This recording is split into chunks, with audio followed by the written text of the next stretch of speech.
Começa uma live breve. Ficará aqui gravada esta live. Não sei se vocês conseguem ver bem. Queria ter feito um vídeo, mas achei melhor eu fazer uma live para explicar melhor o que eu quero explicar.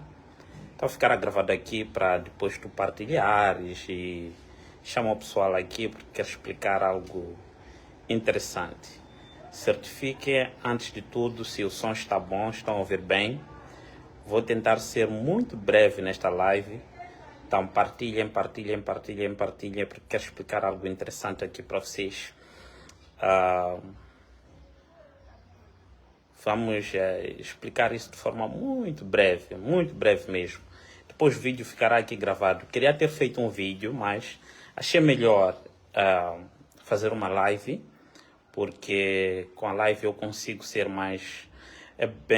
É bem provável que seja uma live muito breve, por isso quero pedir que partilhem. Mas ela ficará gravada aqui para vocês poderem depois, prontos, fazer chegar a mais pessoas. Estão a ouvir bem? Quando chegarmos a 200 pessoas, vamos começar a live. Vai ser bem rápida esta live aqui. Quero explicar algo que muitos devem compreender e devem fixar, por isso vou ser muito breve na live, ok?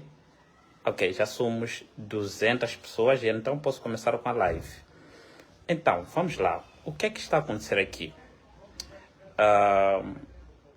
Tem alguma coisa que nós temos que prestar atenção, que é o plano, ok? É uma nova forma, uma nova ofensiva para poder acabar com o Venâncio e todo o movimento que foi criado.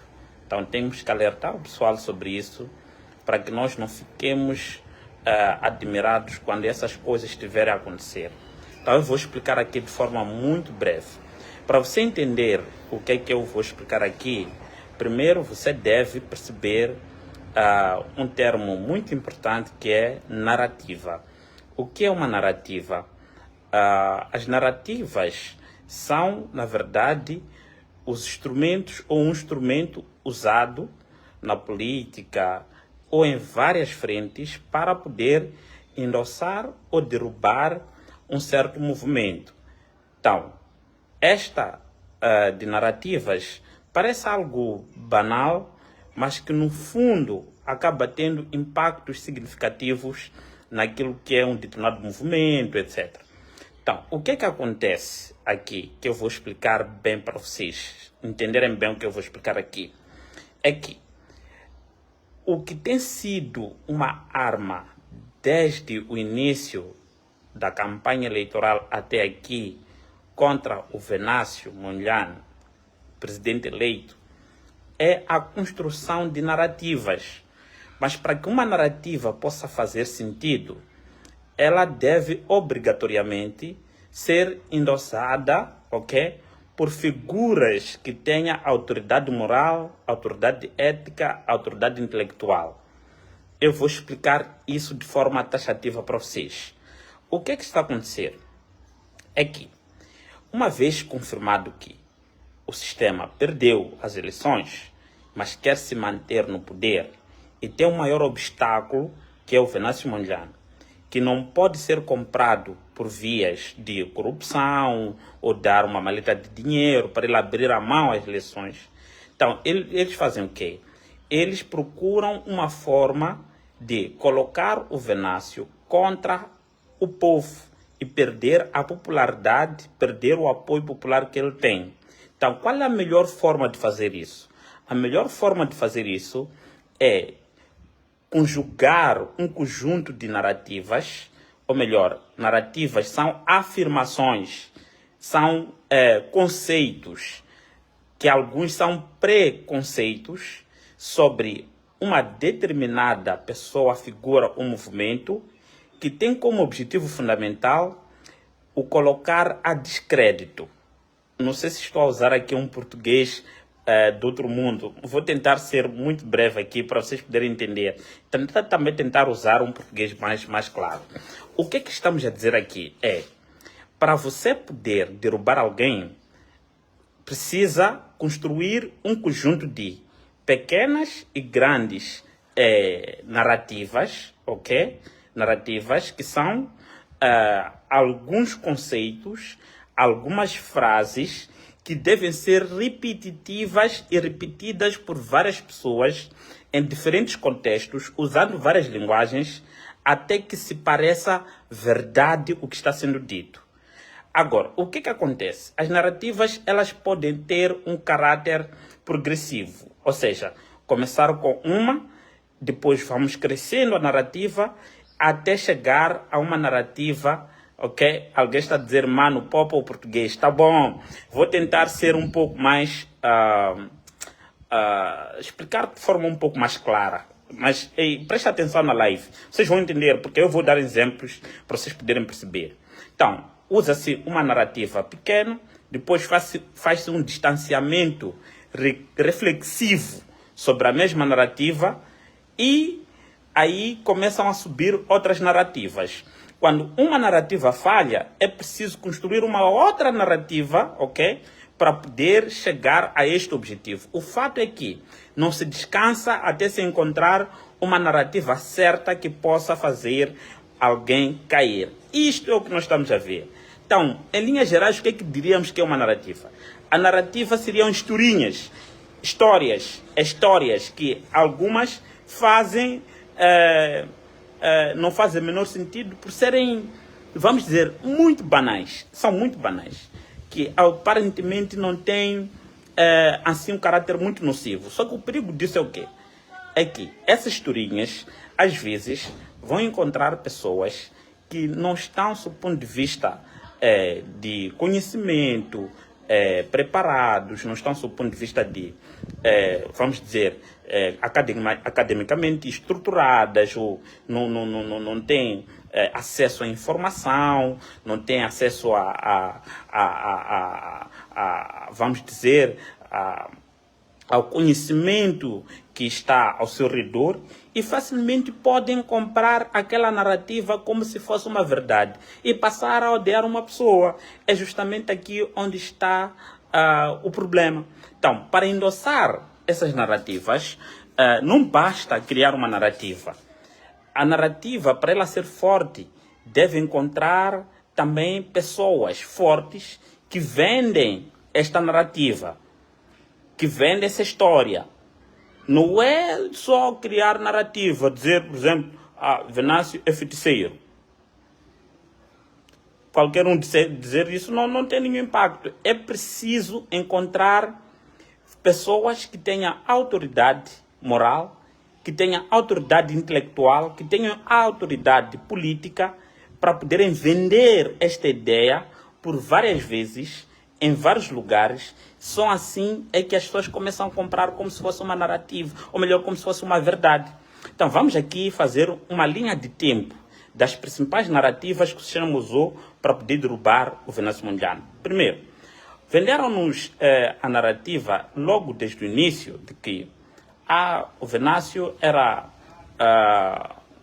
one man, por exemplo, que a campanha dele era só ele sozinho, que não era possível ganhar uma eleição estando sozinho. Foi uma narrativa que se vendeu. Deu errado. Venderam outra narrativa. Ele está a receber apoio do estrangeiro para desestabilizar o país. Vendeu-se tanto esta narrativa logo lá na campanha eleitoral. Sei que vocês não entenderam. Mas essa narrativa, de repente, também começou a perder força lá no início. Por quê? Porque, no fundo, era uma narrativa contraditória. Porque quando tu olhavas para a campanha do Venâncio, olhar para aquilo que se diz que está a ser financiado, não fazia o menor sentido. Foi uma campanha humilde, desprovida de recursos, que até tiveram conflitos, problemas com Mata Artemisa, dizer que não tem outdoor aqui, não tem, quer dizer, alguém que era financiado teria feito uma onda amarela fora de sério. Mas não era isso. A campanha do Venâncio foi sempre de pedir apoio até ao público para que ela pudesse acontecer. Então, é justamente por causa disso que esta narrativa não vendeu na altura. Só que não sendo uma narrativa consistente na altura, não se abandonou esta narrativa, guardou-se na gaveta para poder se encontrar um momento certo para trazê-la de volta. E foi justamente isso que aconteceu. Quando chegamos já no momento da reivindicação dos resultados eleitorais, vieram outras narrativas, mas essa não se abandonou. Continuou-se com a ideia de que não há alguém que está a financiar as marchas, etc. É narrativa, ok? É uma narrativa que tem o único objetivo de colocar a descrédito o trabalho que o Venâncio faz. Então, o que é que acontece? O que é que eu estou a notar agora? O que eu estou a notar agora é que há outras narrativas que são fortes, que estão a ser formadas. E algumas pessoas distraídas vão comprar essas narrativas. Então, eu vim aqui fazer essa live para vos alertar para vocês não comprarem narrativas. Terem muito cuidado com as narrativas. Hoje, vende-se a narrativa de que há quem está a financiar as manifestações.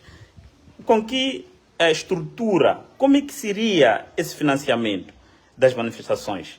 Porque quem olha para a estrutura dessas manifestações definitivamente vê que são manifestações desprovidas de qualquer tipo de recurso. Eu assisto à geopolítica internacional, quando se faz uma manifestação que tem recursos, você vê o tipo de banner que as pessoas produzem, o tipo de, o tipo de carros, tem altos sons, tem palcos, tem várias coisas nas manifestações que realmente tem financiamento. E as manifestações que você assiste aqui em Moçambique, definitivamente, ok, não tem absolutamente nenhum tipo de financiamento. Por quê? Porque, primeiro, elas acontecem de forma descentralizada, cada um no seu bairro, leva a sua panela de casa, cozinha uma tapa que tem, cozinha o que tem, toma um chá com ralo, com mandioca, na estrada.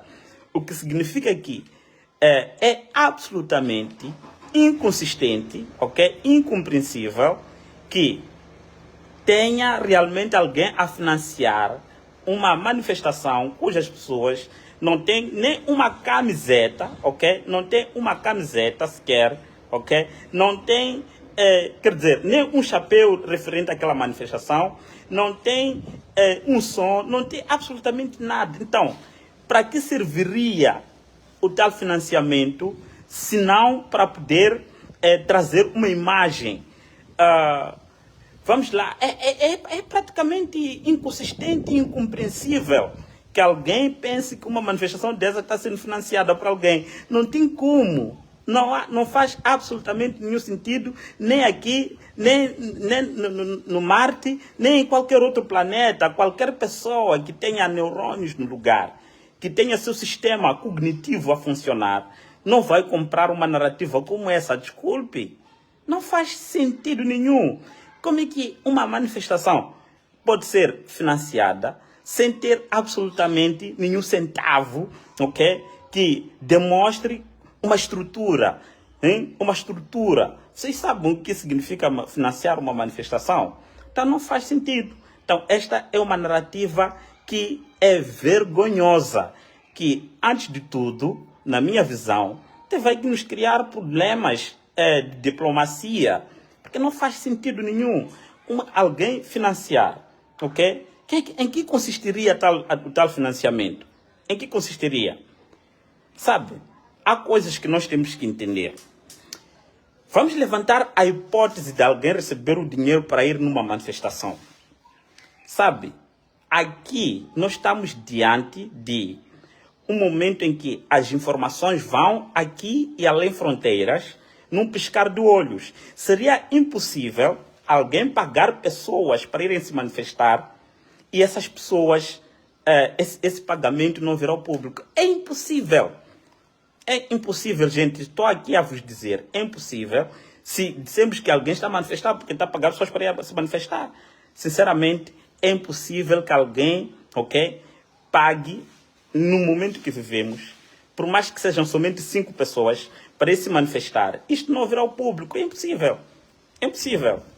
Então, não há aqui absolutamente nenhuma perspectiva, ok?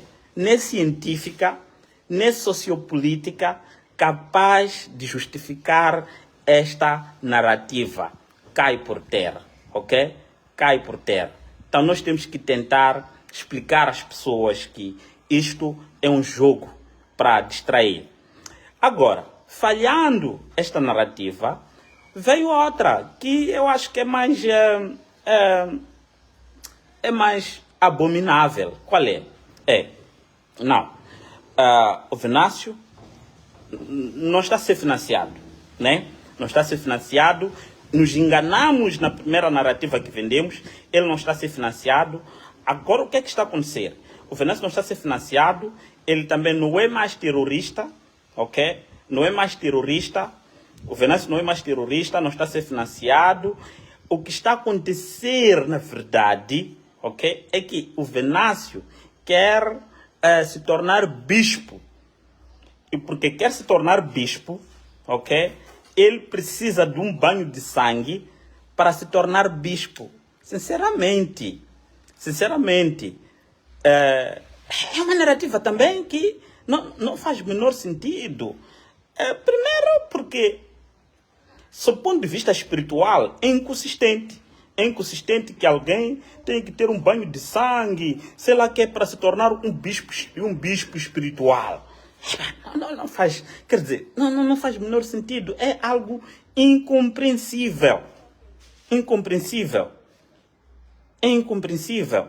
Veja só, em qualquer movimento revolucionário, Martin Luther King, etc., era pastor, e vários que levantaram movimentos reformistas no mundo, tanto dentro do contexto religioso, assim como fora, eram pessoas ligadas a alguma espiritualidade. Então, eles pegam o fato de o Venâncio ser um pastor evangélico, metem um açúcar aí dentro, vamos dizer até um sal, não sei, o fato dele ser um pastor evangélico, e usam essa parte espiritual para poder criar a narrativa de que o fato dele ser pastor, ele quer se tornar bispo, mas para que isto possa acontecer, ele tem que fazer pacto com o diabo, para que o diabo possa ter sangue, e na base do sangue, aí sim, ele se torna um bispo. Quer dizer, desculpe lá, pá. Não se pode brincar com a inteligência das pessoas. Não se pode brincar com a inteligência das pessoas. É por essa razão que, nos últimos 3 dias, todos os influenciadores, todos os acadêmicos, todos os acadêmicos pertencentes ao sistema, os G40, começam a partilhar versículos bíblicos, começam a falar de Deus nas suas páginas. Alguns nunca falaram de Deus na sua vida, alguns até são ateus, mas começam a fazer um apelo espiritual, um apelo religioso. Não nos admiremos que até isto possa ser usado dentro das igrejas para poder vender a narrativa de que o Venâncio é diabo. Não sei se vocês estão a entender aqui o cerne da questão. Então, repetindo, uma narrativa, ela é construída e tem que ser repetida por pessoas que tenham autoridade. O que eu estou a ver agora? Eu estou a ver docentes universitários, ok? Alguns que eu conheço, que já estão a vender a ideia de que há pactos que têm que ser feitos para derramamento de sangue, só depois disso se tornar bispo. Vi há pouco tempo alguém a publicar uma oração a Deus para que, porque segundo eles esses pactos nos cegam, nós todos não temos entendimento, somente eles é que estão fora desta hipnose que o Venâncio nos fez através desses pactos. Então, gente, é algo inconsistente, que não tem nenhuma lógica. Agora, o que é que está a acontecer? É simples. A narrativa, ela é construída no escritório, gente. Vocês devem entender isso. É construída no escritório, depois distribuída em papelinhos para algumas pessoas, para irem falar na televisão, para postar no Facebook, e aí começam a propalar aquilo para você ver que é uma narrativa. Verifica que são várias pessoas publicando isso ao mesmo tempo. Várias pessoas a publicar isso ao mesmo tempo. Outros vão falar na televisão, outros vão falar na televisão, outros vão falar. É só para a gente poder perceber, ok? Que isto aqui é um círculo.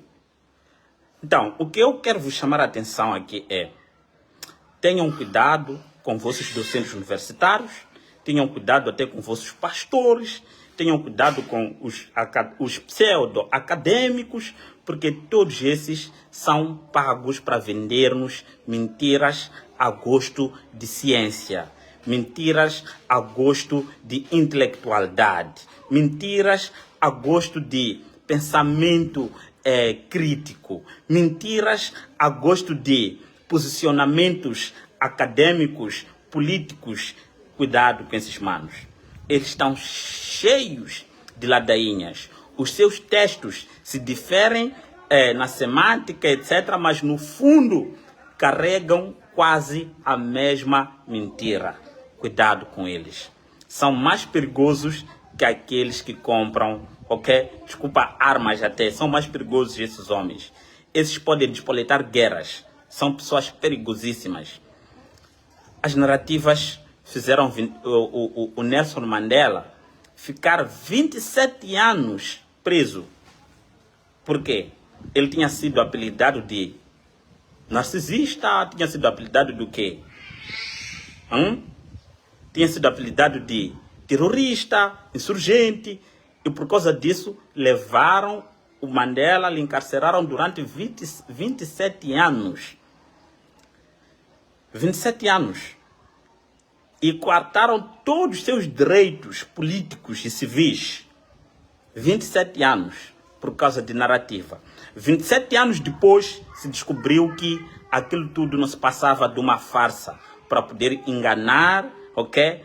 Aqueles que eram a base de apoio. Então, gente, meus amigos, olho no olho, é preciso a gente ter cuidado com o que querem nos vender. Eu podia falar de várias narrativas aqui. Por exemplo, eu vi agora, preste atenção, vários influenciadores, o que é que estão a fazer? Começaram a publicar textos dizendo: no dia X eu estava de madrugada a andar, de repente alguém lançou pedra no meu carro. Outro, não, eu estava a andar, de repente me encontrei com uma portagem indevida, me cobraram 200 meticais. Verifiquem que hoje, só hoje, acho que vi uns 4 textos sobre portagens, sobre vidros a bater os seus carros. Vocês não se perguntam por que esses posts são lançados de forma coordenada à vésperas de mais uma manifestação? Narrativa. Não se admirem se amanhã vocês verem muitas portagens aqui montadas para poder endossar esta narrativa que está sendo construída hoje. Hoje que está sendo construída. Eu vi um post agora dizer: eu estava a passar no aeroporto, de repente uma criança lançou pedra no meu carro. Depois o outro foi publicar: eu estava a sair do aeroporto, de repente, veja só, aeroporto, eu estava a sair do aeroporto, alguém lançou pedra no meu carro. E outro me cobraram numa portagem aqui. Narrativas estão a ser construídas hoje, que estou a falar, agora que estou a falar. É terça-feira hoje. Já estão a construir narrativas que serão endossadas amanhã, a partir da manhã. Uma narrativa constrói-se hoje para se endossar amanhã. Estão a fazer um balão de ensaio psicológico. E essas narrativas vêm sempre com um jogo emotivo, um jogo emocional, que quem lê tem que se sentir sensibilizado emocionalmente. Tem que sentir um toque especial emocional. Não pode tu leres uma narrativa e depois não ficar sensibilizado, ok? Não ficar sensibilizado do ponto de vista emocional. Narrativas. Hoje fala-se de carros que saem para distribuir dinheiro nas ruas, a preparar mais um ensaio. É mais um balão de ensaio para mais narrativas que vão ser propaladas nos próximos dias. Então, o que eu queria alertar a todos vocês aqui, partilhem essa live, é: tenham cuidado com aquilo que os vossos docentes falam aqui nas redes sociais. Esses são piores. Eles vêm vos publicar ou vêm publicar assuntos aqui que não constituem verdade, outras bem ensaiadas, porque tiveram uma reunião e decidiram que é aquilo que tem que se vender, é aquilo que tem que se falar, e depois eles enchem o bolso, publicam coisas que não têm absolutamente nada a ver e saem como autoridades morais. Então espero que eu tenha explicado para vocês o que é uma narrativa. E vou terminar a parte mais engraçada disso. A parte mais engraçada do que eu vou falar agora. A última parte. A parte mais engraçada. Que é a minha maior preocupação. Eu não entendo como é que nós fomos governados durante 49 anos. Sabe? Quando você começa a analisar o teor e a qualidade das narrativas que são formadas, você se pergunta: como é que fomos capazes de ser, durante 49 anos, governados por esses? É que a qualidade das narrativas que são formadas, você se pergunta: são pessoas que estudaram, que ficaram a estudar e decidir que vão vender isso?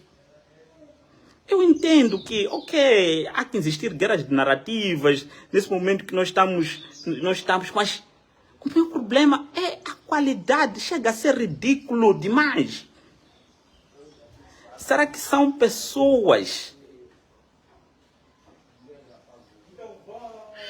Será que são pessoas que sentaram na carteira, estudaram inteligência, estudaram ciências políticas? Será que são pessoas mesmo que, professores doutores que aconselham para vender narrativas tão disfuncionais, tão desadaptativos, tão ridículos? É que não tem como. As narrativas que vendem, eles não conseguem criar uma narrativa consistente que possa dar um pouquinho de trabalho até nós que estamos do outro lado. Quer dizer, eu acho que o que é que está acontecendo? Eles criam uma narrativa que alguém não precisa ter nem inteligência para poder trabalhar aquela narrativa. Quer dizer, é difícil se entender quem realmente está a criar essas narrativas, porque são tão infantis de verdade, que não quero acreditar que são pessoas que estudaram, que sentam para criar essas narrativas. É sério. Não pode ser. É incompreensível. É incompreensível. Uma narrativa... Quer dizer, quando vi aquela narrativa sobre pactos, não pactos, eu me pus a rir. É não incompreensível que tenha sido alguém que estudou, que sentou e achou que aquilo o povo ia comprar sem questionar. Sinceramente falando, é incompreensível que se espera que o povo hoje vire as costas para o Venâncio porque ele tem pactos com o diabo. É incompreensível. Eu juro, é incompreensível. Como é que... sabe, sinceramente falando, se eu estivesse do outro lado da história, eu ia ter vergonha. Se eu fosse membro de lá, eu ia ter vergonha. Por quê? A infantilidade, como tudo isso é tratado, não faz absolutamente nenhum sentido. Se vocês quiserem, eu posso passar aqui a fazer lives todos os dias. Quando surgir uma coisa, eu virar comentar uma live e tal. Às vezes, eu perco forças. Eu, sinceramente falando, outras coisas eu perco perco forças de vir aqui comentar porque são tão banais, tão infantis, que alguém quando me manda, ok? Eu digo, não faz sentido isso. Mesmo as fake news que são partilhadas. Uma criança pequena da creche consegue ver que isto aqui não tem absolutamente nada a ver. Então, eu me pergunto como é que nós fomos durante 49 anos cegamente ser comandados. Não faz sentido. E mais não faz sentido ainda que... Desculpa, eu até perco forças, sabe? Às vezes me mandam coisas para eu falar, eu perco forças. Por quê? Às vezes tu precisas ter alguém que te desafia do seu ponto de vista cognitivo. Você precisa ter alguém que te dá algum desafio mental. Um texto que quando tu lês, você não consegue ver por onde começar para rebater. Agora, quando tu vês um texto que alguém diz, é pacto, quer dizer, você fica sem forças, sério. Você fica sem forças. Nem para rebater, nem para fazer nada, porque definitivamente, quer dizer, gastar sua massa, que nem é cinzenta, para poder rebater algo tão infantil, que eu acho que é perca de tempo. Então, gente, é isso. Por isso que às vezes eu ignoro. Porque eu sinto. Desculpa eu ser tão emotivo nesse assunto, mas eu sinto isso.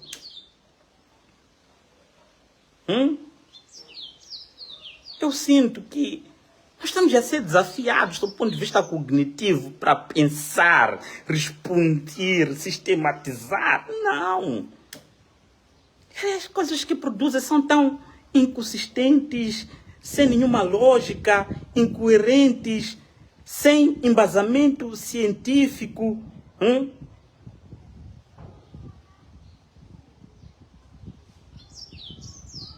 Agora, é isso que me preocupa. Eu até chego a dizer que eu fico preocupado. Um país precisa de uma boa oposição para andar. Nós vamos ascender ao poder, mas nós não podemos ter uma oposição como a Frelimo. Dessa forma, não. Dessa forma, não. A produzir essas coisinhas banais. Desculpa.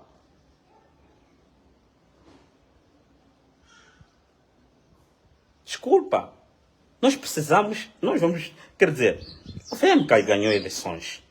Ganhou eleições. Vai governar o país. Precisa de uma oposição estruturada. Mas dessa forma, não.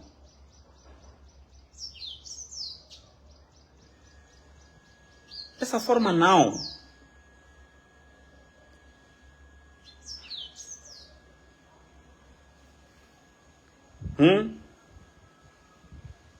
É isso, João Dionísio, obrigado. Veja só isso que Dionísio. Mortes por causas passionais, investimento internacional para manifestações, terrorismo urbano, vandalismo, imbecilismo. É um festival de falta de vergonha e mínimo de conhecimento. É disso que estamos a falar. Eu fico preocupado, gente. Eu fico muito preocupado. Eu fico muito... O que me dói é que tem quadros naquele partido, é sério. Então, deixa eu terminar a minha live aqui. Mas é só para dizer, de forma geral, que não comprem coisas baratas, por mais que sejam ditas por uma autoridade moral. Vão vos chamar um Severino Nguenha, vão chamar não estou a dizer que essas pessoas fazem isso, só estou a dizer que podem vos chamar um Sérgio Mário, podem vos chamar não sei, Tomás Marnet, desculpa, podem vos chamar um Castelo Branco, podem vos chamar, sei lá, qualquer docente vosso de sociologia, podem vos chamar uma autoridade, um jurista, vão lhe dar um papelinho e vai dizer isso aqui. Ele se torna banana, tem que dizer aquilo. Mas ele sentir que isto aqui não faz o menor sentido, ele tem que dizer aquilo. Não faz sentido. Vou terminar. Será que posso terminar ou comentar a última coisa que achei bem esquisita? Vou comentar. Tá bom, vou comentar. Por exemplo, aqui está-se a falar. Quero frisar, vou só vos dar um exemplo de como essa gente não raciocina bem. Vamos lá. Estão a dizer o seguinte, que há uma inconsistência de dados, não é? Que é, quando você vai numa urna, tem 3 boletins. Uma para a Assembleia da República, outra para a Presidente da República, outra para a Assembleia Provincial. 3. Significa que você deve depositar na urna, ok? Nas 3 urnas, 3 boletins. Não sei se estão a entender isso. E quando você deposita 3 boletins, lá, significa que você introduziu 3 votos. Independentemente a quem você votou, se você votou nulo ou não. Então, o que acontece? É que no fim da eleição, o número de boletins introduzidos na Assembleia da República, no Presidente da República e na Assembleia Provincial deve ser o mesmo número. Nós explicamos isso. E o que eles fazem? Pegam isto, constroem uma narrativa para justificar a inconsistência desses dados. O que eles dizem depois? Dizem o seguinte: vocês não entendem que alguém pode votar PR Venâncio, depois votar partido Frelimo. Por isso que há diferença de números. Mas não foi isso. Eles começam a vender esta narrativa. Não, esses não têm dados, etc. Quer dizer, é uma narrativa que estão a vender. Mas é triste. Você está a explicar uma coisa tão simples quanto essa. Se você tem 3 boletins, se 200 pessoas votaram aí, 200 pessoas, não é isso? Para 3 urnas, a Assembleia da República tem que ter 200 votos. A Assembleia Provincial tem que ter 200 votos. O Presidente da República tem que ter 200 votos. Totalizando 600. Não pode em nenhuma das urnas ter 220 votos a mais em relação à outra urna. É isso que nós tentamos explicar todo esse tempo. Mas essa gente, será que não compreende? É tão simples quanto isso. Tão simples quanto isso, mas eles não entenderam. É para nós explicarmos como então. Vamos ter que desenhar aqui no quadro aqui. Dizer, se você tem 3 urnas, uma matemática básica, tem 3 boletins, é suposto que, nem é suposto, é necessário que em todas as 3 urnas tenha o mesmo número de votos. Ou melhor, para ser bem compreensível, o mesmo número de boletins de votos. Não importa se você votou nulo, noutra, ou votou, etc. Não, mas o número de boletins tem que ser o mesmo.